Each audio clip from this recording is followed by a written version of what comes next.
Orion takes a deep breath as she places the bath bomb in the bath. She turned to face the bottle of the bubble bath. She smiled and tears the packaging open as she pours it in the bathtub.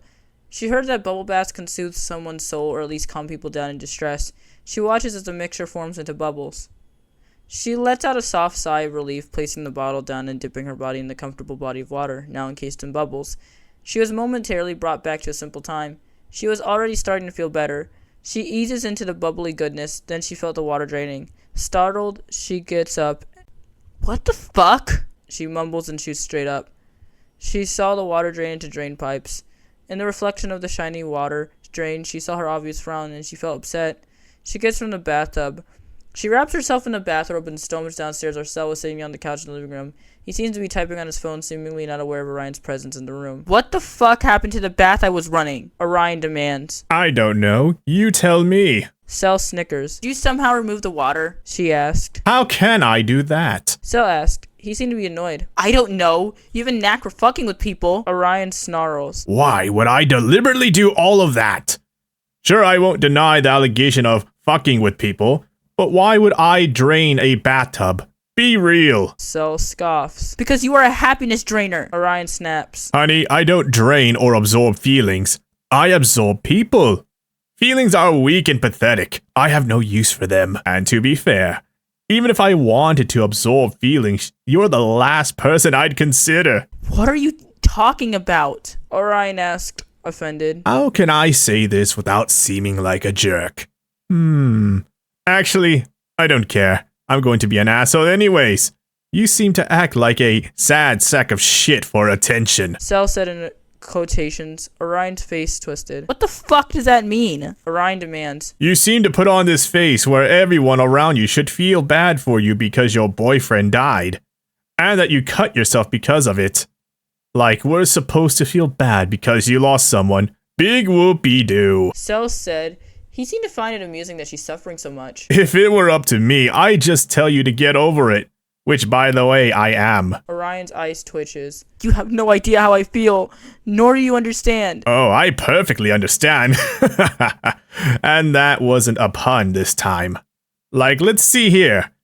You were sad because someone close to you died. You decided to selfishly take your own life, leaving behind people who sought to care for you, knowing you cannot go back once you died.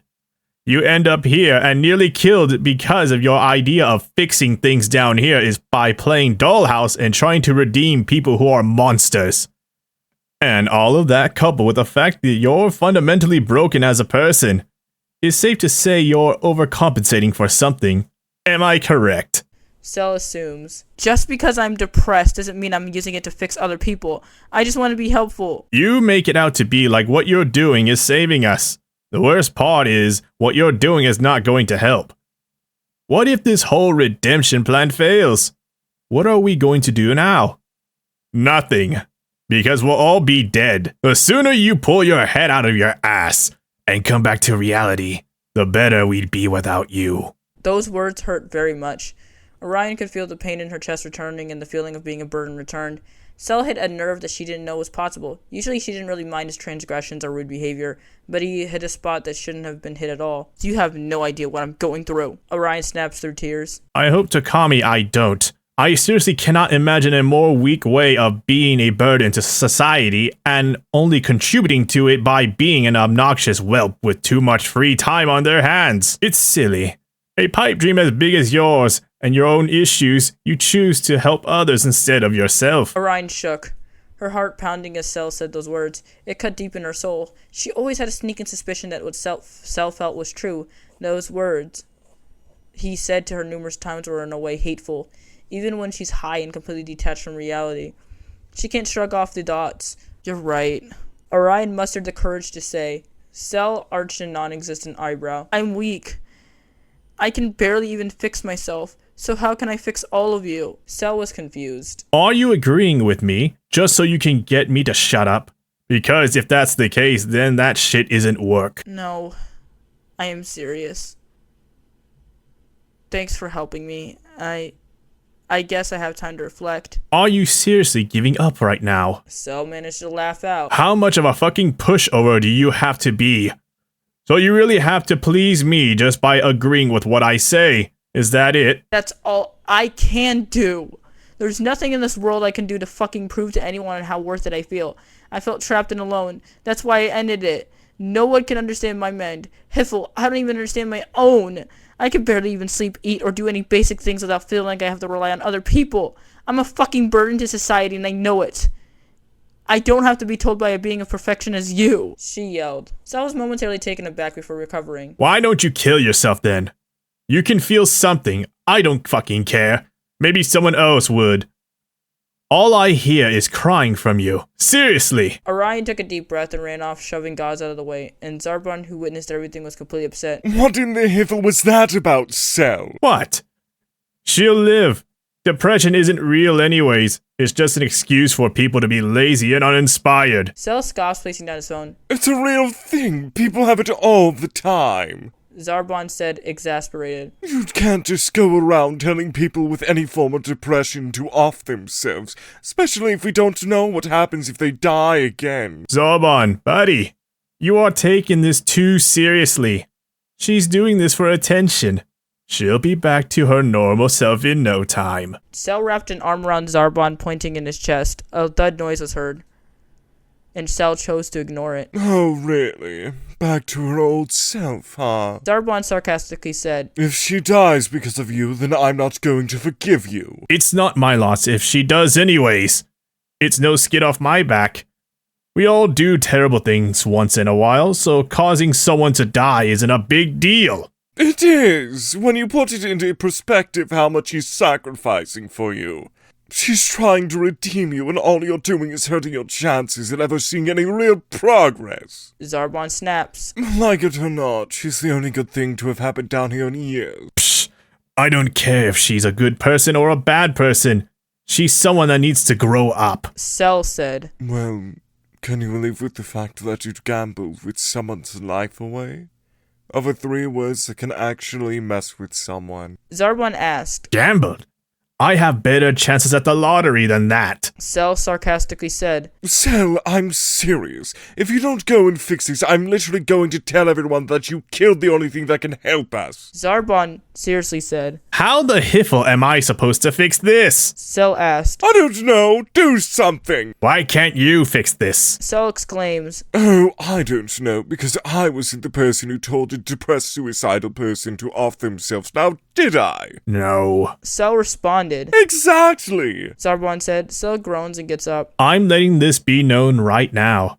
This majorly inconvenienced me. Cell complains. You only have yourself to blame. After you said all those hurtful things, Hfil no. Zarbon called and Cell rolled his eyes. Orion was in her room holding on to the pillow to her chest as she sobbed into it. She already had the means to take her life. After all, she still had the switchblade that took it once, so she can figure it out. Why did she have to be a burden to people? She didn't know what to do. She knew that Cell was right. She was contributing to a cause that was bound to be flawed. She was doing this to, well, fulfill some sort of validation, something she lacked. She rolled over and eyed the switchblade that's laid enticingly as a way to seduce her to do it again. Its sharp ridges are still sharp and not dull. She reaches out. Hello? A voice calls as the knocking was heard. It was Cell. Orion sniffled and held the pillow closer to her. Go away! Orion snaps. Come on. I'm here to help. Cell said. After you said all those hurtful things? Fuck no! Orion said. Look, I'm here to talk to you. Cell said. Orion pauses and silence is heard. She gets up. Okay. Come in. Orion said.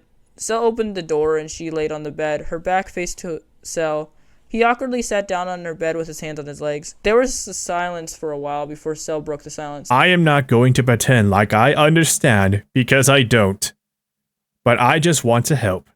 I want to understand. Orion turned her head to face Cell with a look of bewilderment, and she looked away. How do you expect to understand something I barely understand? Orion wipes the tears away. I'll try.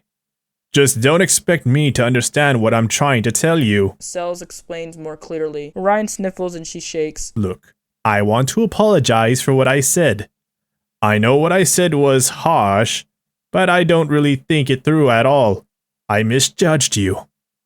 I didn't think what you went through was, well, serious. I thought it was you seeking attention. Cell apologizes. Orion hesitates and nods. Most people don't understand, Orion said. Cell nodded. I want to try and understand. Please tell me. Cell finally got the words out. It hurts. Very much. I feel like every day I'm drowning and I have two choices. Drown or call for someone else to be a safety net. But I inevitably drown with them. I obviously allowed myself to become an emotional kettle waiting to explode. And it happened. You said something that would become a catalyst and it hurt me badly. Orion explains. I see. May I comfort you? Cell asked. Orion wipes her eyes. You don't have to ask, Orion said. I know it would have been smart to. Cell replies, a little awkward about the inquiry. Orion went silent and nodded. She placed her head on his lap. He stroked her hair. I understand now. What I said was hurtful. You shouldn't have to hear that. Especially since your brain probably tells you those things all the time. Cell said. Orion silently held on his legs while Cell pets her hair. I should also be held accountable. I yelled at you when I shouldn't have. I'm sorry. Orion apologized. You don't need to apologize for anything. I was ignorant and played with your emotions. Although I should thank Zarbon for telling me to go after you. I shouldn't have called you a burden. You are anything but that knows this. Cell said. I feel like I am. Orion said. And what if you're a burden? A burden has purpose. You are a purpose-filled burden. Someone who has potential to become something greater. You already have a plan, an action, an idea. And we're waiting for that to become a reality. No one truly is a burden. And even if these rain clouds are telling you these things, let it be known that those are thoughts. And thoughts like those can come and go. Cell encourages. No amount of rude thoughts or cruel words are going to change my mind. And I shouldn't change yours either. Cell smiles. You may not be perfect in your own eyes, but I find you perfect. Not in the romantic sense, but in the sense of admiring someone. Deep down, I believe in your idea. I want to be redeemed. But I suppose with my lack of believing in me, I say things that I shouldn't have said. Cell admitted. But we all fuck up, and that's part of being human. To be honest, these emotions are confusing and hard to navigate. I don't know how to understand them. Cell admitted as well. Well, what do you feel? Orion asked. I feel flattered and pretty much respectful of you. Cell said. You just admire me. I can see that. I care for you too. I want to see you succeed. I want you to be redeemed. And I want to see you happy. Even if it means sacrificing my own happiness to see it through. I want to see you be the best possible version. For heaven. For me. Orion said. No. If you're going to sacrifice anything, then let me work together with you. I want to carry the burden off your shoulder and show you that you are worthy of care. I want to help you too. I help you, you help me. Cell smiled. We are in this together.